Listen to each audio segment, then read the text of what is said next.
kutoa viongozi wengi waliopigania uhuru wa Tanganyika.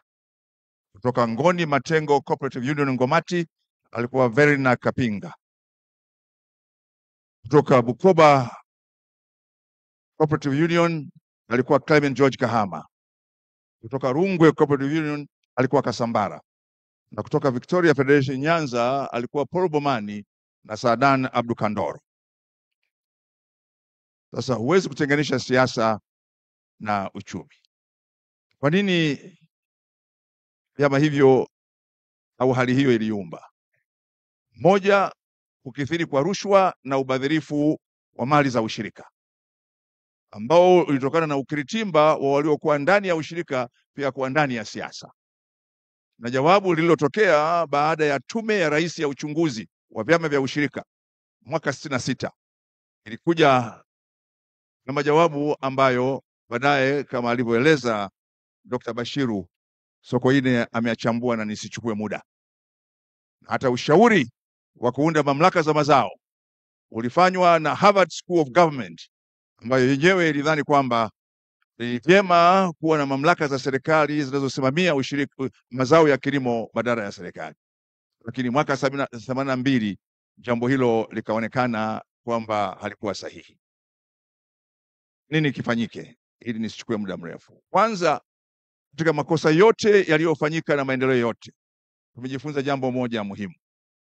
Nalo ni umuhimu wa ushirika wenyewe na vyama vya ushirika, na kwamba vyama vya ushirika na ushirika wenyewe havina mbadala katika ujenzi wa uchumi wa pamoja na uchumi shirikishi.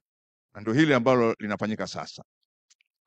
Lakini la pili, tumejifunza umuhimu wa utawala bora katika kuendesha vyama vya ushirika. Maana yake kuwa na uwajibikaji na uwazi. Lakini utawala bora lazima uende na management bora ya vyama vya ushirika. Na ndio maana katika awamu hii ya Dr. Samia Suluhu Hassan, sasa katika vyama vyote vikuu vya ushirika wamepelekwa manager ambao watatoa technical assistance na technical input katika kuvijenga vyama hivi vya ushirika. Kwa sababu vina sura mbili. Upande mmoja ni vyama vya hiari. Upande vingine ni taasisi zinazofanya biashara ili zipate faida. La tatu, katika historia hiyo na makosa hayo tumejifunza nini? Kwamba uchumi wa ushirika unahitaji mtaji mkubwa, hasa wa mikopo ya muda wa kati na muda mrefu. Makosa yaliyofanyika katika miaka yote wakati wa ukoloni na baada ya uhuru, benki zote zilizoundwa kushughulikia ushirika zilikuwa ni benki za dola.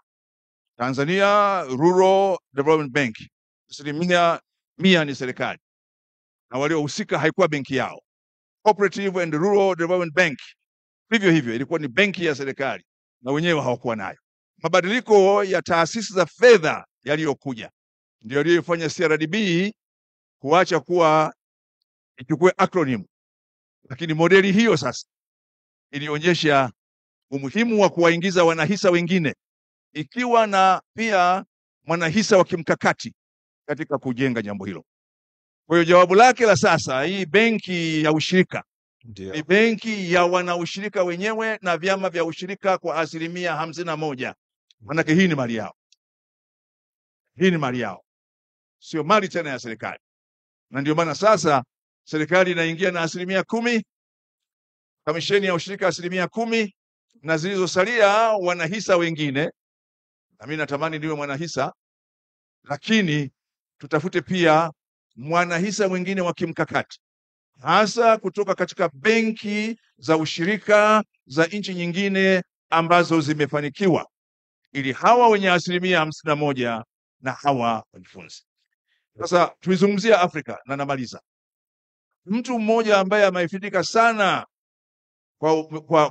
kwa ushirika wa Tanzania, kwa sababu yeye mwenyewe alikuwa mhadhiri katika chuo cha ushirika Moshi, ni Yoweri Kaguta Museveni ambaye leo ni rais wa Uganda.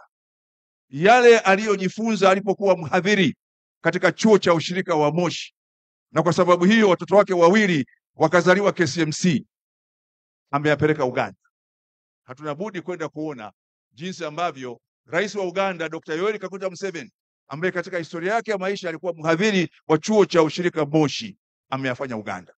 Na moja ambalo yeye analisema, chuo cha ushirika Moshi kilikuwa kimejengwa katika competence based, lakini katika hii syndrome ya kila chuo kuwa chuo kikuu, chuo kikuu cha ushirika kirudi katika azma yake ya uanzaji wake, kitoe wataalamu wa ushirika ambao sehemu kubwa yao ya mafunzo haitakuwa nadharia bali vitendo.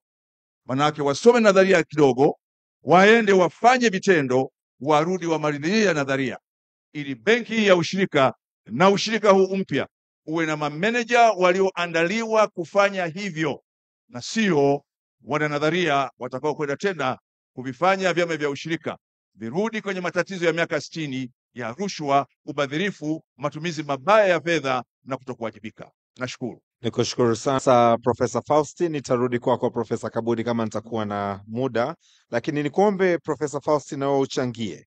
Asilimia kubwa ya mitaji wa benki ya ushirika